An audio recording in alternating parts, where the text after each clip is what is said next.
Assalamualaikum warahmatullahi wabarakatuh dan selamat pagi anak-anakku sekalian. Hari ini kita kembali belajar fisika materi tentang gelombang bunyi dan gelombang cahaya. Khusus hari ini kita membahas tentang gelombang bunyi. Adapun tujuan pembelajaran yang akan kita capai, yang pertama, peserta didik mampu menerapkan konsep dan prinsip gelombang bunyi meliputi cepat rambat bunyi, bunyi pada dawai, pipa organa, intensitas, dan efek Doppler. Yang kedua, peserta didik memiliki kemampuan untuk mempresentasikan penerapan gelombang bunyi dalam kehidupan sehari-hari dalam bentuk laporan ilmiah. Kalian pasti pernah mengamati bagaimana fenomena petir di langit. Biasanya kita sontak menutup telinga kita sesaat setelah terlihat kilat dari kaca jendela kamar kita.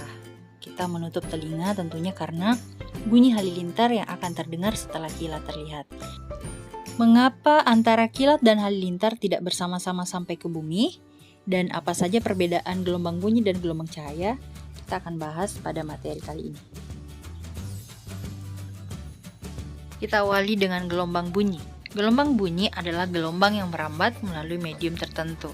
Gelombang bunyi merupakan gelombang mekanik yang digolongkan sebagai gelombang longitudinal. Gelombang bunyi ini mengantarkan bunyi ke telinga manusia.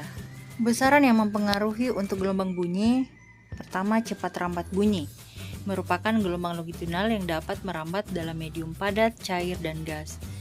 Dan ini dipengaruhi oleh dua faktor. Yang pertama, kerapatan partikel medium yang dilalui bunyi. Jadi semakin rapat susunan partikelnya, maka semakin cepat bunyi merambat. Yang kedua, suhu medium. Semakin panas suhu medium, maka semakin cepat bunyi merambat. Persamaan cepat rambat bunyi yaitu V sama dengan lambda kali F, di mana V adalah cepat rambat bunyi, lambda adalah panjang gelombang bunyi, dan F adalah frekuensi bunyi. Untuk cepat rambat bunyi di dalam medium gas, persamaannya V sama dengan akar gamma RT per mR, di mana V adalah cepat rambat bunyi, gamma adalah tetapan Laplace, R adalah tetapan gas umum, T adalah suhu mutlak, dan mR adalah massa molekul relatif. Untuk cepat rambat bunyi di dalam medium zat cair, persamaannya adalah V sama dengan akar B per rho. V adalah cepat rambat bunyi, B adalah modulus Boole, dan rho adalah massa jenis zat cair. Dan terakhir, cepat rambat bunyi di medium zat padat, V sama dengan akar E per rho, di mana B adalah modulus Young, dan rho adalah massa jenis zat padat. Selanjutnya kita bahas tentang dawai pada gitar. Untuk dawai, nada dasar yang terjadi apabila sepanjang dawai terbentuk seperdua gelombang, seperti pada gambar.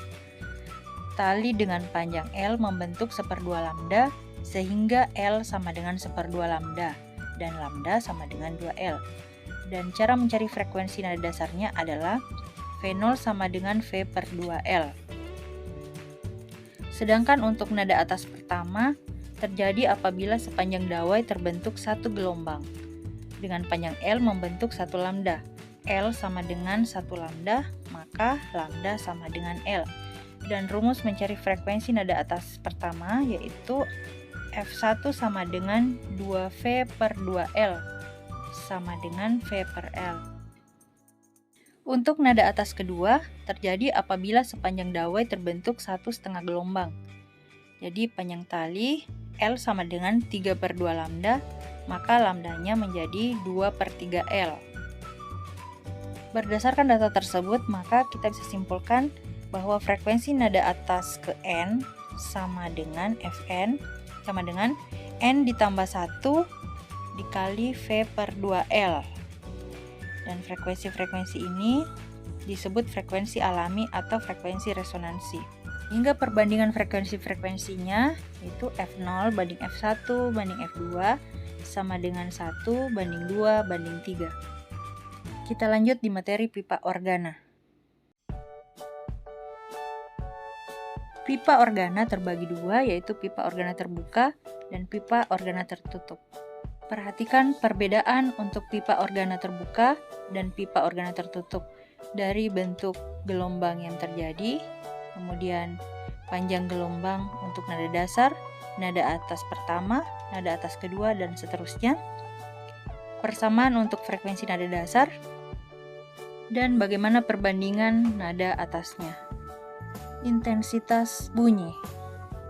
Intensitas bunyi atau I secara matematis diartikan sebagai energi bunyi yang terpancar tiap satuan waktu, tiap satu satuan luas. Dan dituliskan persamaannya I sama dengan P per A, di mana I adalah simbol dari intensitas bunyi, P adalah daya bunyi, dan A adalah luas bidang. Intensitas bunyi adalah nilai logaritma perbandingan antara intensitas bunyi dengan intensitas ambang, dan persamaannya yaitu TI sama dengan 10 log I per I0, di mana TI adalah taraf intensitas bunyi, I adalah intensitas bunyi, dan I0 adalah intensitas ambang. Apabila terdapat lebih dari satu sumber bunyi dengan taraf intensitas yang sama, maka taraf intensitas totalnya adalah TI ditambah 10 log N.